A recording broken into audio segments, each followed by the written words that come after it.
안녕하세요.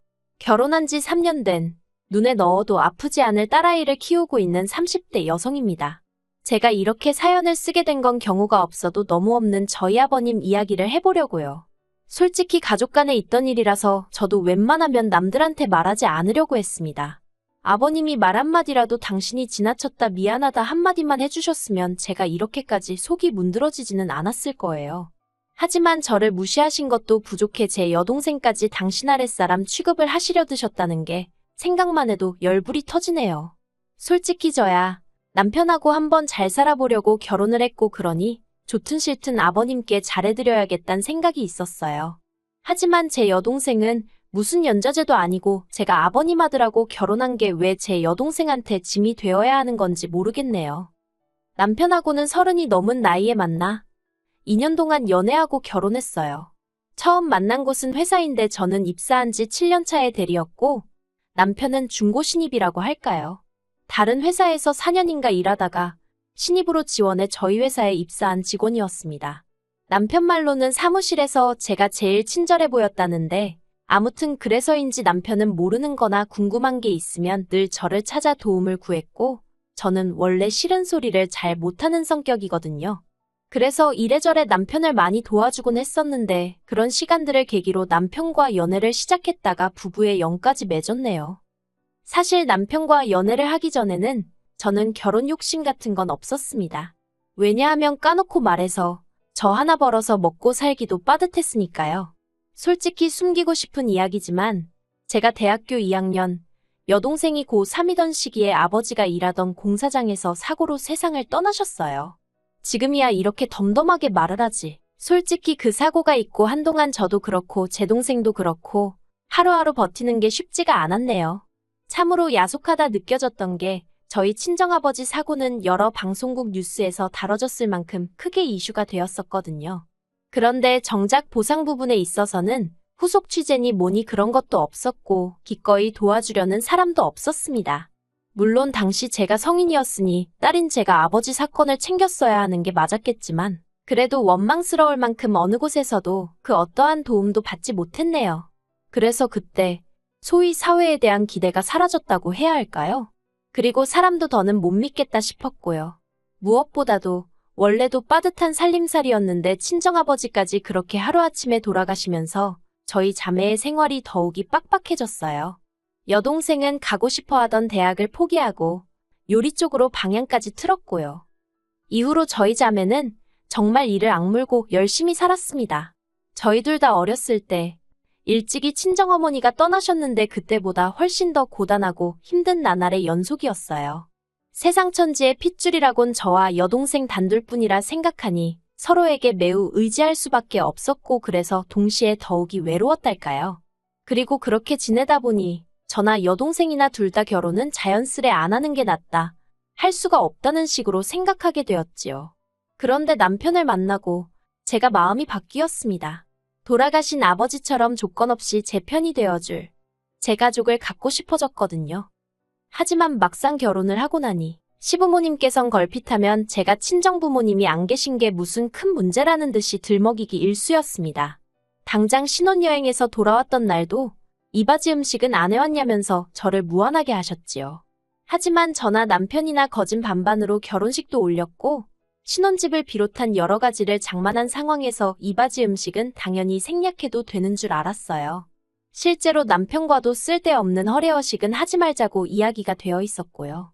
그리고 무엇보다 아버님 어머님 두 분 다 제가 부모님이 안 계시다는 사실은 진작부터 알고 계셨기에 이바지 음식이니 뭐니 친정어머니가 안 계신 티가 나뉘었더니 어째서 말씀을 하셔도 그렇게 하실까? 야속한 마음만 들더라고요.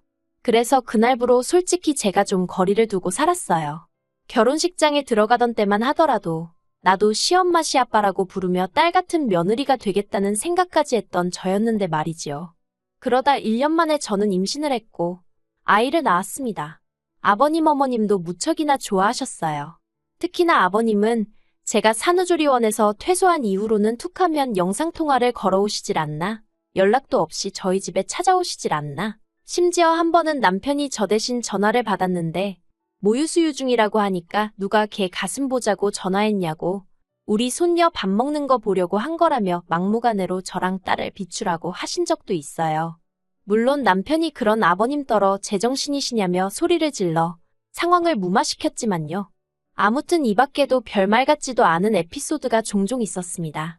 그래서 언젠가부터 제가 영상통화는 물론이고 그냥 전화도 잘 안 받고 문자 답장도 정말 늦게 하고 그랬어요. 그랬더니 아버님도 성질이 나신 건지 저희 집에 찾아오시는 빈도수가 눈에 띄게 늘어나대요. 결국 참다 못한 제가 남편더러 아버님 좀 어떻게 해보라고 짜증을 냈습니다. 그런데 남편은 또 꼴에 자기가 어머님 아더님 아들이랍시고 제 앞에서 두 분의 편을 들더라고요. 특히나 아버님에 관해서는 평생을 그런 성격으로 살아오신 양반인데 며느리가 말 몇 마디 한다고 고쳐지겠냐면서 저더러 괜히 미움 사지 말고 아버님은 원래 저런 분인가 보다 하고 살라는 거예요. 그런데 솔직히 남의 속도 모르고 천하태평한 소리나 하는 남편이 꼴도 보기 싫대요.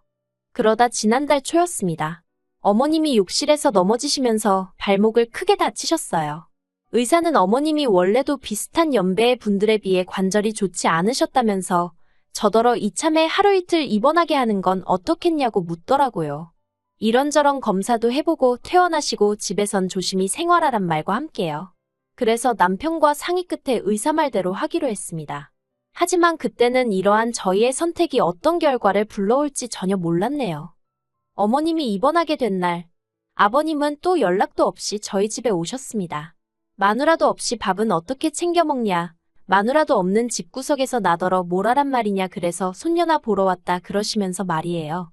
그런데 문제는 제가 평소에는 재택으로 근무를 하니까 아버님이 오시면 원래는 일하는 와중에 그러면 안 되지만 그래도 아버님을 챙겨드릴 수가 있거든요. 그런데 그날은 제가 처리해야 할 일들이 다 사무실에 있어서 사무실에 꼭 다녀와야 하는 상황이었어요. 그래서 여동생이 와서 저 대신 저희 딸을 봐주기로 되어 있었지요. 참고로 제 여동생은 호텔 레스토랑에서 일하다가 얼마 전 자기 가게를 차리겠다고 퇴사를 한 상황이었습니다. 아무튼 상황이 그렇다 보니 난감하더라고요.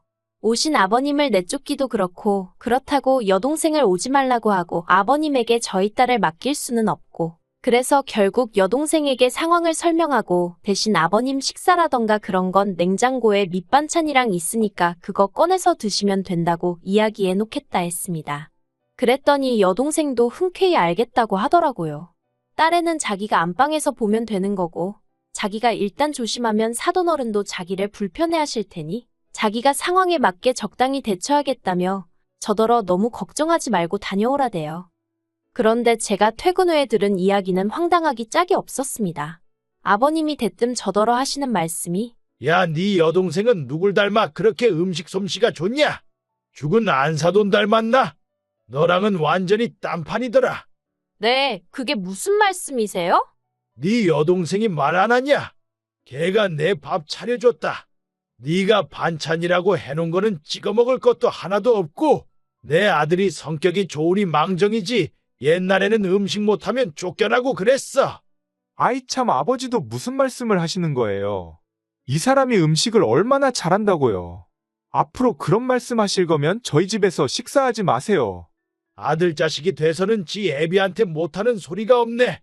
야, 네 여동생 연락처가 어떻게 되냐? 그건 왜요? 조만간 내가 연락을 한번 해봐야 될 것 같아서 그래, 줘봐. 아버지, 좀 그만하세요. 무슨 사돈처녀 연락처를 찾아요. 할 얘기 있으면 전화 이 사람 통해서 하세요. 그리고 아버님은 얼마 안 가 잠이 드셨고 저는 그 틈에 바로 여동생에게 전화를 걸었습니다. 아버님이 하신 말씀이 다 뭐냐고 물었더니 여동생이 좀 난처해하는 기색으로 제가 해놓은 음식을 꺼내놨더니 당신은 국이나 찌개가 없으면 식사를 못 하신다면서 제 여동생더러 뭐라도 하나 해보라고 하셨다나요. 그리고 여동생은 처음엔 어이가 없었지만 이내 돌아가신 친정아버지가 떠오르기도 하고 그래서 마침 집에 재료도 있어서 황태국을 끓여드렸다나요. 저희 친정아버지가 좋아하시던 메뉴였어요. 그런 속사정을 듣고 나니 무작정 여동생에게 화를 내기도 그렇더군요. 싫은 소리 못하는 성격은 저도 있었으니 당시 여동생이 느꼈을 당혹감과 곤혹스러움도 어느 정도 이해가 갔고요. 그래서 일단은 알겠다고 어쨌든 미안하다 했습니다. 그런데 그 일이 있고 한 달이나 지났을까요? 아버님 칠순을 2주 앞둔 날이었어요. 왜인지 아버님이 또다시 제 여동생 연락처를 요구하셨지요. 당연히 드리고 싶지 않았고 드릴 생각도 없었기 때문에 웃으며 저한테 말씀하시라고 했는데 아버님이 대뜸 이번 당신 칠순잔치 때 제 여동생이 왔으면 좋겠답니다. 제 여동생이랑 저랑 합심해서 생일상 한번 상다리 부러지게 차려보라나요. 어이가 없어서 그만 저도 모르게 저야 며느리니 그렇다 치지만 제 동생은 왜냐고 따지듯 물었네요.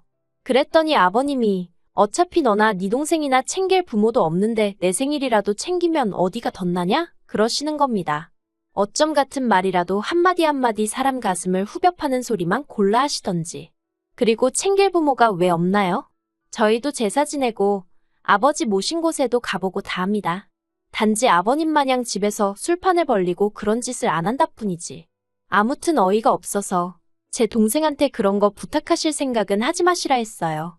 아무리 사돈처녀라지만 남이나 마찬가지 아니냐고요.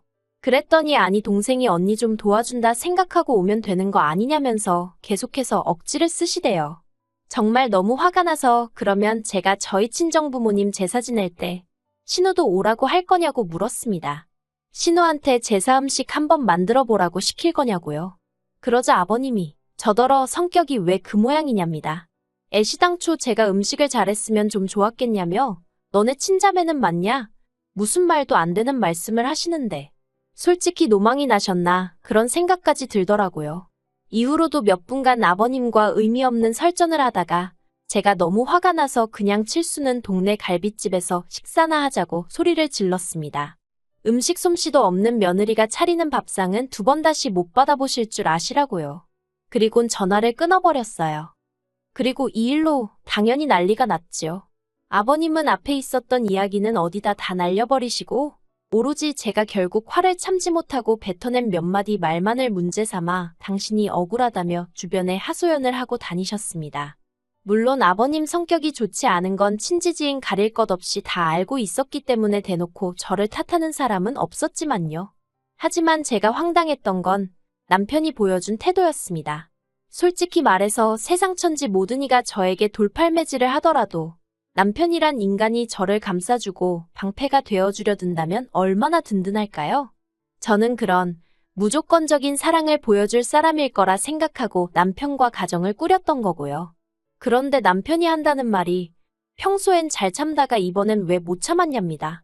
그냥 평소처럼 한 귀로 듣고 한 귀로 흘리면 될 걸 제가 일을 크게 만들었다나요? 그리고 아버님 말씀이 틀린 게 하나 없다대요. 동생이 언니 좀 도와준다 생각하면 그렇게 힘든 부탁도 아니라고요. 솔직히 친정이 없다 보니 서러운 일 서글픈 일이 있어도 어디 가서 투정 부릴 수가 없잖아요. 그렇다고 여동생을 붙들고 언니가 힘들어 죽겠다 할 수도 없는 노릇이고. 그래서 매번 그냥 속으로 삭히면서 어차피 이래도 저래도 내일이면 한 번 할 때 잘하고 말자는 심정으로 싫어도 내내 하고 했던 일들이 얼마나 많았는지 몰라요. 그렇게라도 시부모님께 좋은 며느리이고 싶었고 잘 보이고 싶었다고 해야 할까요? 그런데 남편까지 헛소리를 해대는 걸 보고 있으니 제가 정말 바보같이 지냈다는 생각이 들대요. 호의가 계속되면 호구인 줄 안다더니 그런 말은 사람들이 웃자고 하는 소린 줄로만 알았지 그게 제 이야기일 줄 누가 알았겠어요?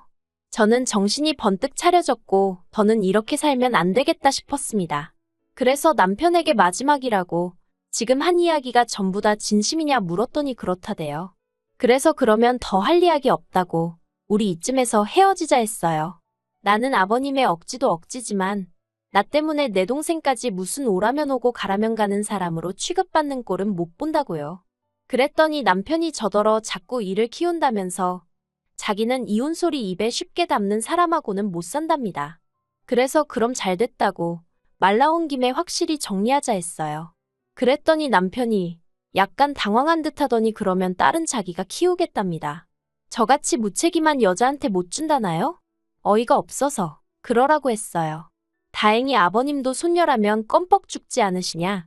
이참에 아버님 어머님이랑 당신이랑 다 같이 살면서 공동육아하면 되겠다고 잘 키워달라고요. 그랬더니 이제 정말 몇 시간도 안 있다가 아버님 어머님이 또 여지없이 연락도 없이 저희 집에 오셨습니다. 어머님이 아버님더러 미쳤냐고 어디 주접 부릴 데가 없어서 며느리도 모자라 사돈처녀한테까지 그랬냐고 아주 악다구니를 쓰시대요. 솔직히 아버님한테 매번 기죽어 있던 어머님만 보다가 어머님 목에 핏대 세워지는 거 보고 저 정말 크게 놀랐어요. 그리고는 어머님이 저더러 미안하다 하셨어요. 이게 다 당신이 아버님하고 싸우기 싫어서 웬만하면 알았다고 해줬는데 그게 버릇이 들어서 저 모양으로 늙은 모양이라면서요. 그리고는 남편도 저더러 자기가 잘못했답니다. 자기는 그냥 아버님하고 저하고 잘 지내면 좋겠는데 자기도 못 이긴 아버님을 며느리인 제가 어떻게 이기겠나 싶어서 속상한 마음에 한 소리였다나요? 하지만 문제의 장본인인 아버님은 끝끝내 사과는커녕 저를 쳐다도 보지 않으셨습니다. 하신 말씀이라곤 아무리 그래도 자식은 엄마가 키우는 거라나요. 아무튼 그래서 일단은 아버님 때문이 아니라 어머님과 남편의 진심 어린 사과로 이혼은 잠깐 보류하기로 했습니다. 남편은 제가 보류한 거라고 말할 때마다 그 소리 좀 하지 말라며 부들부들거리는데요.